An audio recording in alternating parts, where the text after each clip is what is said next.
Hello there, and welcome back to Napalm's newest news summary. Because today we're talking about the endgame is near.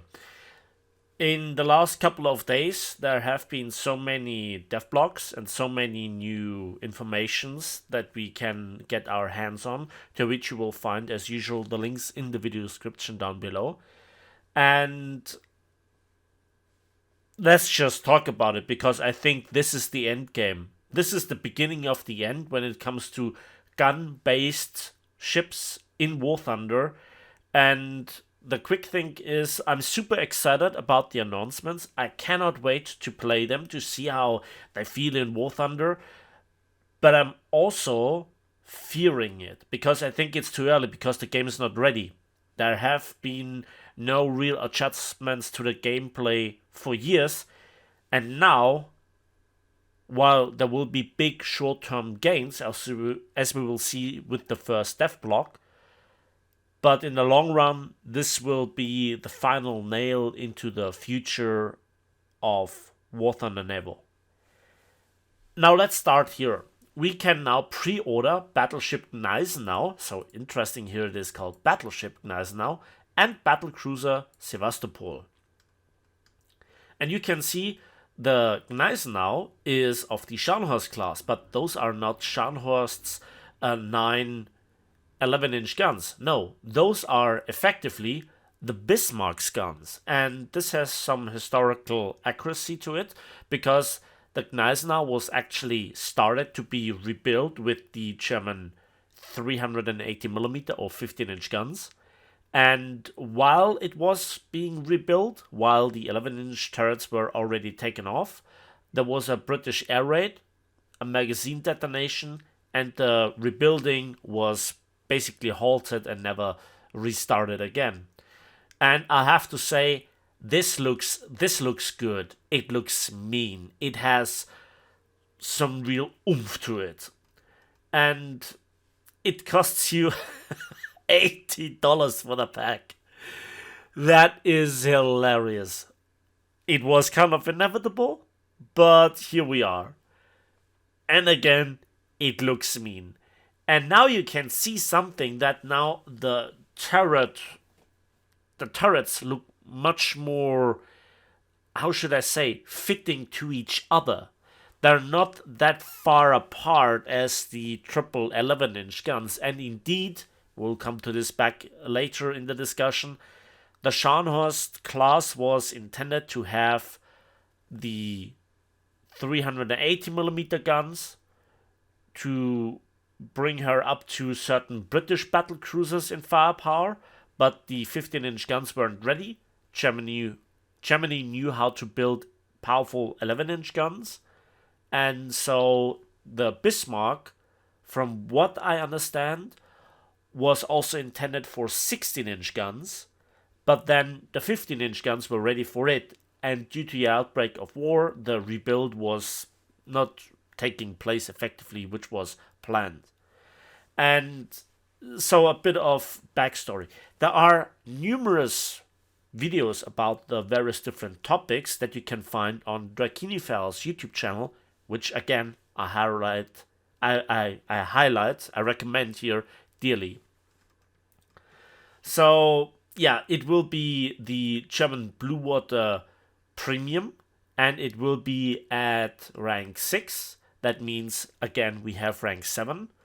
And yeah, you can read it all for yourself. Again, links in the video description down below. And then we come to the other one, and that being then the Soviet Project 69I, if I read it correctly, Sevastopol. And the Sevastopol is very similar to the Kronstadt, as far as I can see, hull-wise. But again, it has its powerful triple 12-inch guns replaced with the German 15-inch guns or 380mm guns. At the time, there was a lot of cooperation going on. The Soviets couldn't build those guns themselves, and so the decision was made to, get the guns from elsewhere, and the German guns it were. and the ship was just a project. It was never completed. And again, here the premium costs you, you know, a small fee of $80, euros, Gaijin coins. And again, it will be rank 6. And while it looks good, it doesn't look that spicy as the Gneisenau. And, a lot of people will now be in horror due to those ships coming into the game, what it means to their experience. Because while everybody knows what Scharnhorst armor means, it means real business. In theory, you can detonate the Sevastopol, from what I see, because the armor is not that thick and it doesn't have a turtle back. But we will have to see for the German barbettes and the turrets how easily they can be taken out, or if there is a ready rack magazine that can be detonated, much like on the Kronstadt. We will see. But also there is the question of those two ships. What kind of reload do we get? Because the Bayern class, which is the first German ship class with 15-inch guns, has 26 seconds reload. But the Bismarck's 15-inch guns were intended to have some loading assistance, or dare I say autoloader, which would bring the reload rate down to 20 seconds. It was planned. But effectively it operated at 25, 26, 27 seconds. And in other games it is implemented with, I think, a flat 30 seconds. But then again, it really depends, because the official documents state that it is 20 seconds. And if we look at the Kirov class and how Gaijin handles reload rates, it's our best guess. But then you could argue with balance. But then, we have the Amagi with 10 16-inch guns or 16.1-inch guns with 24-second reload. So out the window goes the balancing. You kind of see there is a lot of things going on. But what other things that we have to take into consideration is that those are modern, powerful World War II 15-inch guns. We see more of them later. And that means the penetration level goes up dramatically one way or another. But only 6 guns per salvo, that's kind of iffy. We have other ships, and I have never liked any of those when it comes to capital ship caliber grade firepower. And they only have 6 guns. Even 8 is not that great. 9 and 10 are fine, 12 is great. And you can read again for the secondaries, the AA and so forth, all for yourself. Here is one thing. Armor belt here for the Sevastopol is only 230 millimeter, and so a 50 millimeter thick anti-torpedo bulkhead will be implemented. It's really fast, so there you go. Very similar to certain British battle cruisers, minus the turtleback. That brings us to the French. The Richie Rich is here. Richelieu, the last French gunslinger. And what you have basically is a Dunkirk with 15-inch or 380 or 381 millimeter guns instead of the 330 millimeter or 13-inch guns. And if the French, kind of make a linear increase of firepower, if you will, the 13 inches were already relatively powerful. I expect great things from those 15-inch guns. But the thing is, all 8 guns are in the front. The ready rack or the shell rooms should be easily accessible. So while you might not ammo detonate the entirety of the ship, you will deplete the ammunition with one hit in the front. Just like I mentioned and pointed out in my video of the Dunkirk and the Strasbourg. But when you go bow in, 8 barrels is basically unmatched. So it will be great, it will be terrible, all at the same time in a typical French flavor style. And yeah, this actually sums it up pretty nicely. We go up with the secondary caliber to 6 inches or 152 millimeters, which is nice.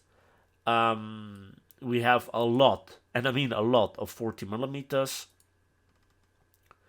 So this ship has the style, the speed, the firepower, the weakness, but also this is the French endgame. Those were the last big caliber guns for French capital ships. And then we come to the Sovetsky Soyuz, Red Oceans. Yeah. This is again a project carrying 9 modern 16-inch guns, and 6 of them are pointing to the front. And from the video, this gives me absolute Yamato vibes, absolutely. And reading through the dev blog, this will be top of the line. And while I absolutely can see the thing with the Soviets getting something else, because the Ismail is kind of trash, the Kronstadt's great, but it has to face stuff with seriously bigger guns and seriously thicker armor. So it's all too natural to give the Soviets something else, in terms of balancing and giving them something equal to play with. But this is not equal. This is overdoing it in typical Gaijin Soviet-loving fashion. This is too much.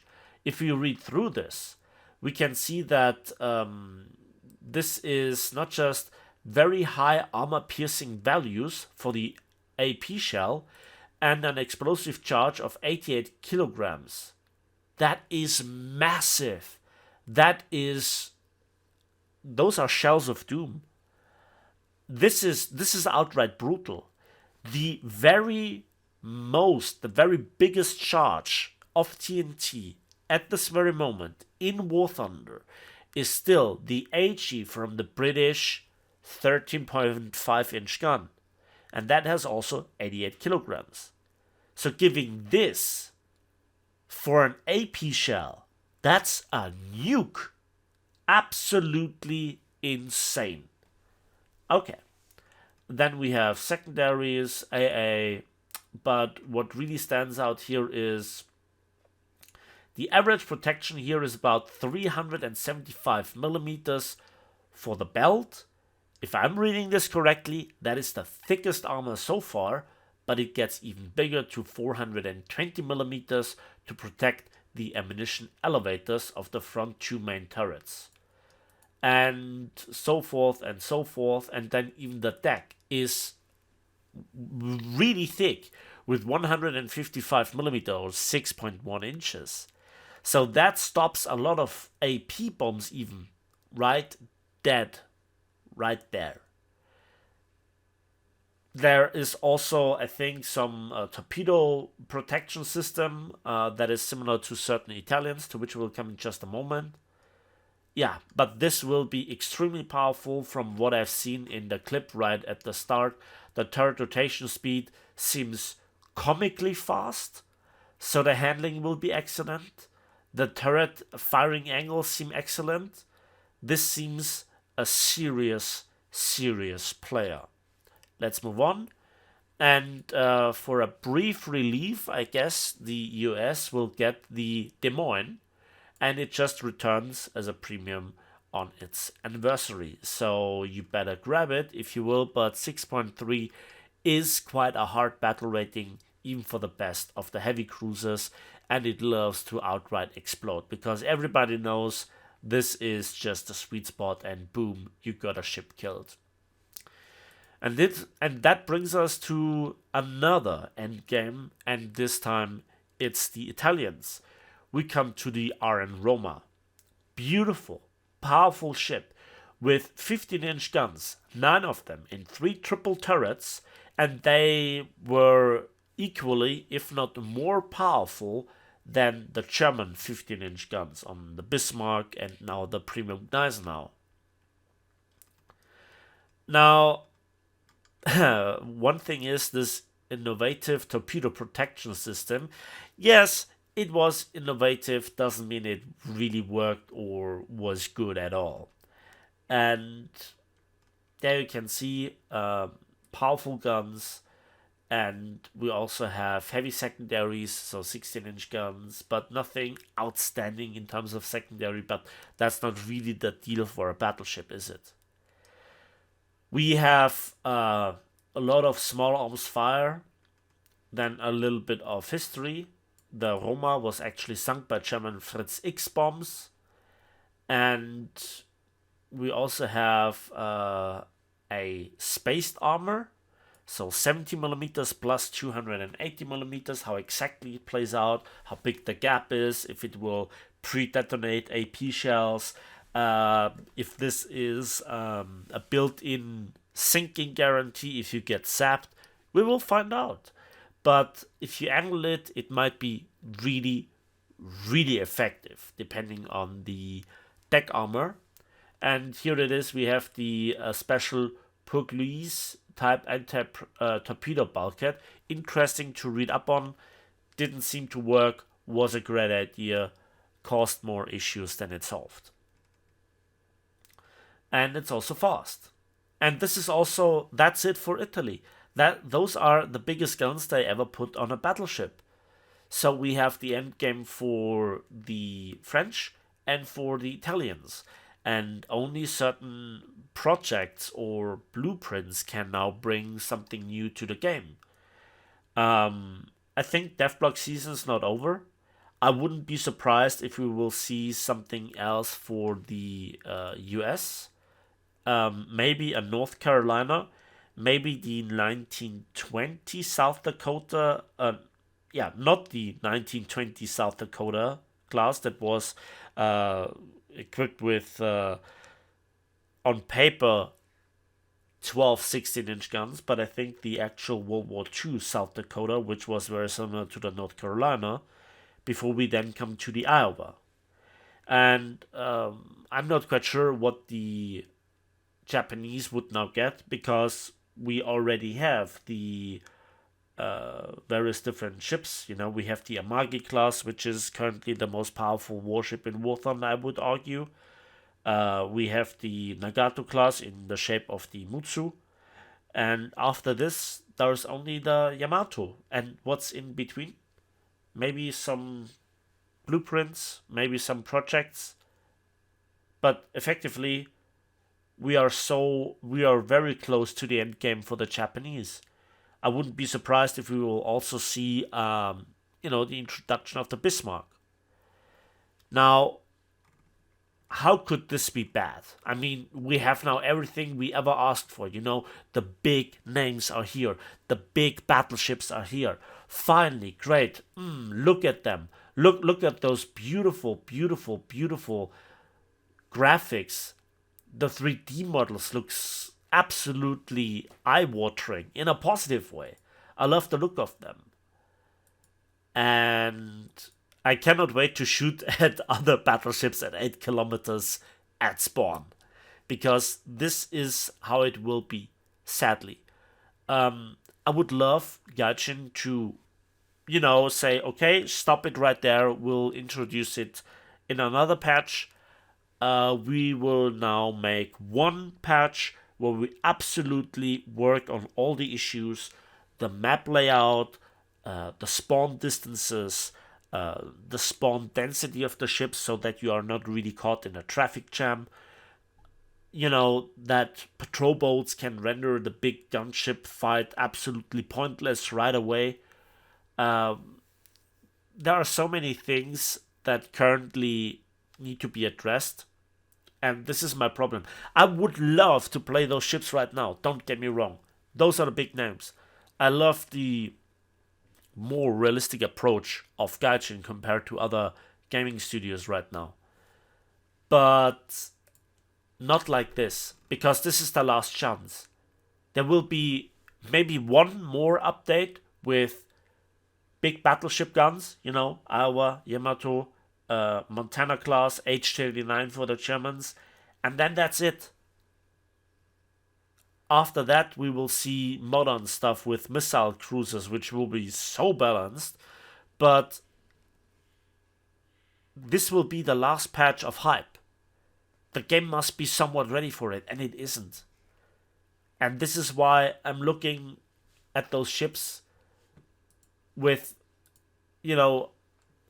big interest, with a lot of anticipation. You can expect a lot of videos in the future when this patch drops. Oh my god, I will play this stuff. Can't wait for it. So much to talk about. This is where the little bit of wannabe expertise that I dare to say I have lies within those ships. But also, their firepower and armor is intriguing. They will most likely absolutely stump everything before, as it is so often the case with new introductions in War Thunder.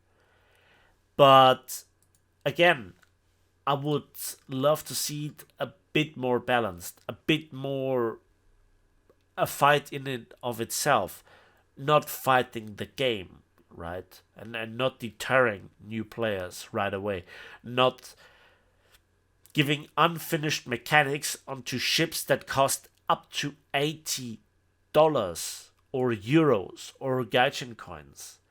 It's quite a hefty price for ships that look great but play like they're in a game that's at a beta status, which effectively Naval Forces still is when it comes to the polishing grade or the finishing grade. And I'd hate to see, this being the last hurrah, the last chance to draw in the player numbers. Gaijin has to make this count. That's it. And let me know in the comment section. I expect a big discussion. Looking forward to it. I'll read all the comments. I'll answer as many as I can. Let me hear your questions. Let me hear your thoughts. Please let me know if I'm absolutely wrong about the potential downside, or if you are thinking the same. For you, it's just a couple of comments. Also, if you want to see more, please click like and subscribe. And for you, it's just a couple of clicks. For me, it means the world. And as usual, thanks for watching. Thanks for listening. We'll see each other on the battlefields, in the skies, and on the waves of War Thunder.